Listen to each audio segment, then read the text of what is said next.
வணக்கம் நேயர்களே. ஒரு பில்டிங் ப்ரோக்ராமை ரொம்ப எளிமையாக எம்எஸ் ஆக்சஸ் டேட்டாபேஸ் மூலமாக எப்படி உருவாக்குறது அப்படிங்கிறத இங்கே பார்க்கலாம்.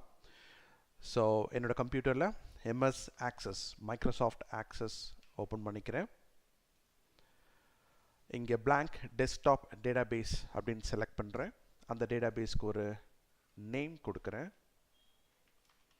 ஷாப் பில்டிங் சாஃப்ட்வேர் அப்படின்னு சொல்லி ஒரு நேம் கொடுக்குறேன். Click on create. ஆக்சஸ் டேட்டாபேஸில் இப்போ டிஃபால்ட்டாக ஒரு டேபிள் 1 அப்படின்னு நீங்கள் பார்க்க முடியும்.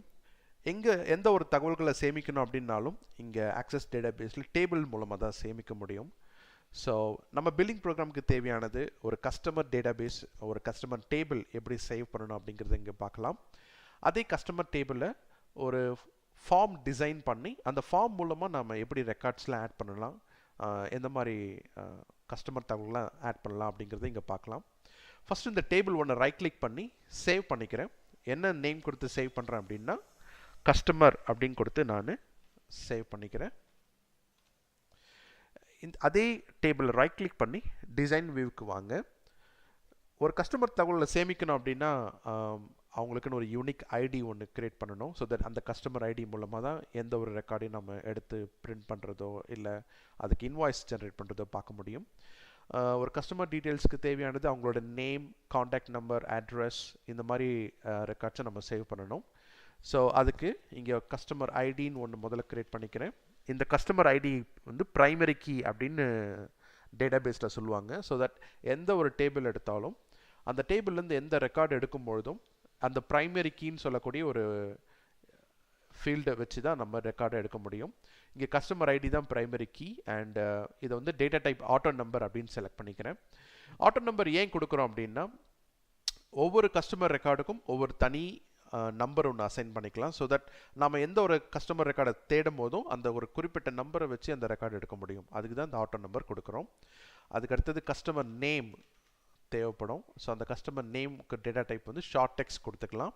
இந்த ஷார்ட் டெக்ஸ்ட்டில் மேக்ஸிமம் 255 கேரக்டர்ஸ் வரைக்கும் allowed. And most common data type நம்ம யூஸ் பண்ணுறது பார்த்திங்கன்னா ஷார்ட் டெக்ஸ்ட்டு. அதுபோக இங்கே வந்து number, date, time and yes, no இந்த ஆப்ஷன்ஸ்லாம் கொடுத்துக்கலாம்.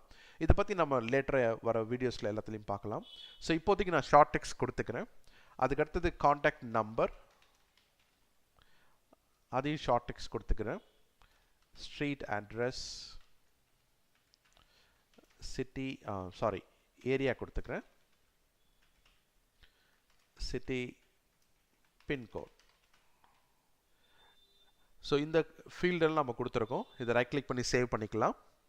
இதை க்ளோஸ் பண்ணிங்க அப்படின்னா இந்த லெஃப்ட் பேனலில் கஸ்டமர் அப்படின்னு ஒரு டேபிள் இருக்குது. இப்போ நான் இது வந்து டபுள் கிளிக் பண்ணி ஓப்பன் பண்ணுறேன். உங்களுக்கு ஒரு எக்ஸல் ஷீட் ஃபார்மேட்டில் இங்கே காமிக்கும். ஸோ இங்கேயும் நாம் தகவல்களை என்டர் பண்ணலாம். ரொம்ப கஸ்டமர் டீட்டெயில்ஸை நம்ம ஆட் பண்ணும்போது இந்த மாதிரி மெத்தடில் ஆட் பண்ணுறது கொஞ்சம் அன்ஈஸியாக இருக்கும் உங்களுக்கு. ஸோ நம்ம என்ன பண்ண போகிறோம்னா ஒரு ஃபார்ம் க்ரியேட் பண்ண போகிறோம். ஒரு ஃபார்ம் க்ரியேட் பண்ணுறதுக்கு முன்னாடி இந்த கஸ்டமர் டீட்டெயில்ஸில் ஒரு ரெக்கார்ட் ஆட் பண்ணி உங்களுக்கு காமிக்கிறேன் நான். ஸோ என்னோடய பேர் கொடுத்து நான் இங்கே சேவ் பண்ணுறேன்.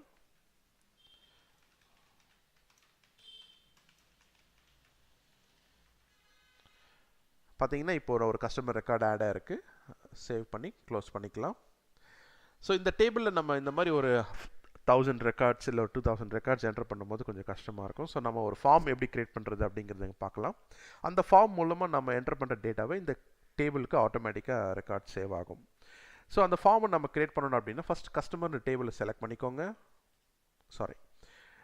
அதுக்கப்புறம் க்ரியேட் என்ற மெனுவில் போயிட்டு ஃபார்ம்னு கிளிக் பண்ணுங்கள். நம்ம எந்த டேபிள் செலக்ட் பண்ணியிருக்கோமோ அதுக்கேற்ற மாதிரி இந்த ஃபார்மை ஆக்சஸ் டேட்டாபேஸை க்ரியேட் பண்ணி நமக்கு காமிக்கும். ஸோ இப்போ பார்த்தீங்கன்னா ஒரு கஸ்டமர் டேபிளுக்கு உண்டான ஃபார்ம் க்ரியேட்டாக இருக்குது. இந்த ஃபார்மை முதல்ல சேவ் பண்ணிக்கோங்க. என்னென்னு சேவ் பண்ணுறோன்னா கஸ்டமர் ஃபார்ம் அப்படின்னு கொடுத்து நான் சேவ் பண்ணிக்கிறேன். ஸோ லெஃப்ட் பேனலில் பார்த்தீங்கன்னா ஃபார்ம்ஸ் அப்படின்ற செக்ஷன் கீழே கஸ்டமர் ஃபார்ம் சேவ் ஆகிருக்கு. நாம் டைப் பண்ண டேட்டா சேவ் பண்ணியிருக்கோம் இல்லையா, அது இங்கே காமிக்குது. இங்கே பாட்டமில் பார்த்தீங்கன்னா நம்ம ரெக்கார்ட்ஸ் ஒரு நேவிகேஷன் டூல் பார் இருக்குது. ஃபஸ்ட் ரெக்கார்டுக்கு போகிறதோ இல்லை லாஸ்ட் ரெக்கார்டுக்கு போடுறது, நெக்ஸ்ட் ரெக்கார்ட் போகிறது, அப்புறம் ஒரு புது ரெக்கார்டு க்ரியேட் பண்ணணும் அப்படின்னா நியூ பிளாங்க் ரெக்கார்ட் அப்படின்னு நீங்கள் க்ரியேட் பண்ணலாம். அண்ட் நீங்கள் க்ரியேட் பண்ணி சேவ் பண்ணியிருக்கிற எல்லா கஸ்டமர்ஸையும் இந்த சர்ச் ஃபில்டர் டெக்ஸ்ட் பாக்ஸ் மூலமாக நம்ம கஸ்டமர் ரெக்கார்ட்ஸை தேடி எடுக்க முடியும். இது ஒரு மினி டூல் பார் தான். இதில் வந்து ரொம்ப எக்ஸ்பர்ட்டாக நம்ம வந்து எந்த ரெக்கார்ட்ஸையும் வந்து நேவிகேட் பண்ணுறத பார்க்க முடியாது. ரொம்ப சிம்பிள் நேவிகேஷன் டூல் பார் தான்.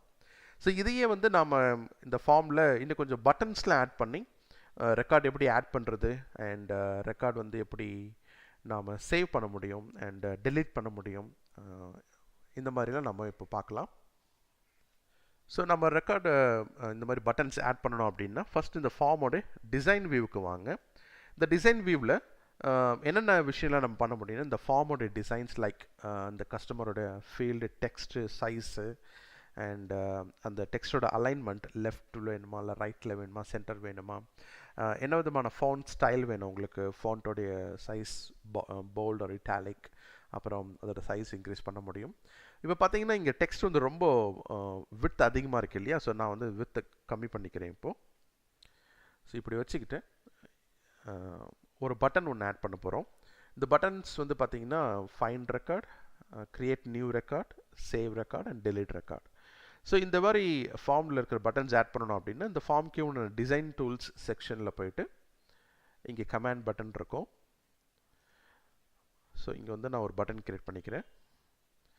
இந்த பட்டன் கிரியேட் பண்ணும்போதே மைக்ரோசாஃப்ட் ஆக்சஸ் வந்து உங்களுக்கு கேட்கும் என்ன விதமான ஆக்ஷன்ஸ் வந்து இந்த பட்டன் மூலமாக நீங்கள் பர்ஃபார்ம் பண்ணணும்.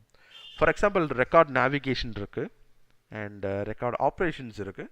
இந்த மாதிரி நிறைய செக்ஷன்ஸ் இருக்குது. நம்ம முக்கியமாக பார்க்க போகிறது ரெக்கார்ட் ஆப்ரேஷன்ஸ். இதில் வந்து ஆட் நியூ ரெக்கார்ட் அப்படிங்கிற ஒரு ஆக்ஷன் தான்.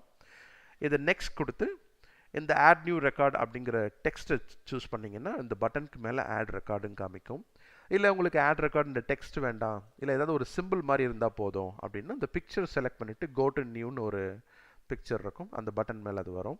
ஸோ நான் டெக்ஸ்ட் சூஸ் பண்ணிக்கிறேன். ஆட் ரெக்கார்ட் அப்படின்னு நமக்கு புரிகிற மாதிரி இருக்கும், ரொம்ப ஈஸியாகவும் இருக்கும். So click on next and இந்த பட்டனுக்கு ஒரு பேர் கொடுத்துக்கலாம். ஃபார் எக்ஸாம்பிள் நான் கொடுக்குறது CMD command underscore add new அப்படின்னு கொடுத்து ஃபினிஷ் கொடுக்குறேன். இப்போ பார்த்தீங்கன்னா ஆட் ரெக்கார்ட் அப்படிங்கிறது இருக்குது.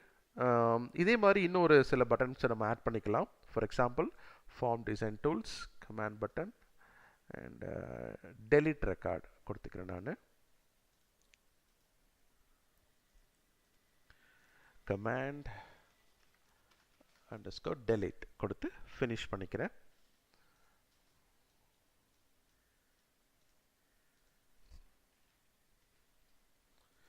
அண்ட் இது வந்து இப்போ நம்ம ஃபார்ம் வியூவில் பார்க்கலாம் எப்படி இருக்குன்னுட்டு. ஓகேங்களா? ஸோ இதுக்கு முன்னாடி சேவ் பண்ணிக்கோங்க அண்ட் இதை ஃபார்ம் வியூவில் பார்க்கலாம். இப்போ பார்த்தீங்கன்னா கஸ்டமர் டீட்டெயில்ஸ் நம்மக்கிட்ட இருக்குது. நம்ம புது ரெக்கார்டு ஆட் பண்ணணும் அப்படின்னா ஆட் ரெக்கார்ட் கொடுத்து இங்கே சேவ் பண்ணிக்கலாம்.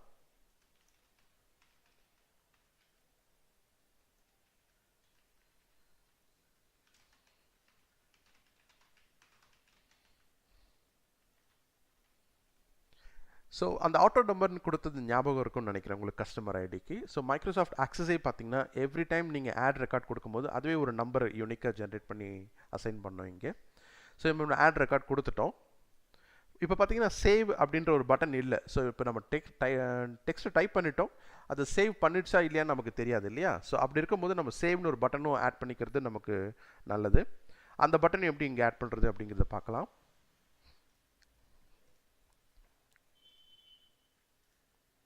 ஸோ அதே இடத்துல டிசைன் வியூவில் போயிட்டு ஃபார்ம் டிசைன் டூல்ஸில் ஒரு பட்டன் ஆட் பண்ணி சேவ் ரெக்கார்ட் கொடுத்துக்கலாம். அண்டர் ரெக்கார்ட் ஆப்ரேஷன்ஸில் சேவ் ரெக்கார்ட் நெக்ஸ்ட் கொடுத்துக்கலாம். இங்கே டெக்ஸ்ட்ன்ற ஒரு வியூ பண்ணி சேவ் ரெக்கார்ட் அப்படிங்கிறதே இருக்கட்டும்.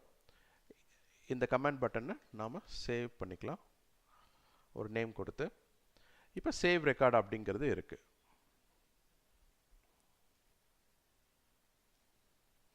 ஸோ இப்போ ஃபார்ம் வியூவில் போய் பார்க்கலாம். அண்ட் அதுக்கு முன்னாடி சேவ் பண்ணிவிடுங்க இந்த ஃபார்மை முக்கியமாக. இப்போ ஃபார்ம் வியூவில் so add record, delete record, save record. இப்போ நம்ம வந்து ஆட் ரெக்கார்ட் கொடுக்க போகிறோம்.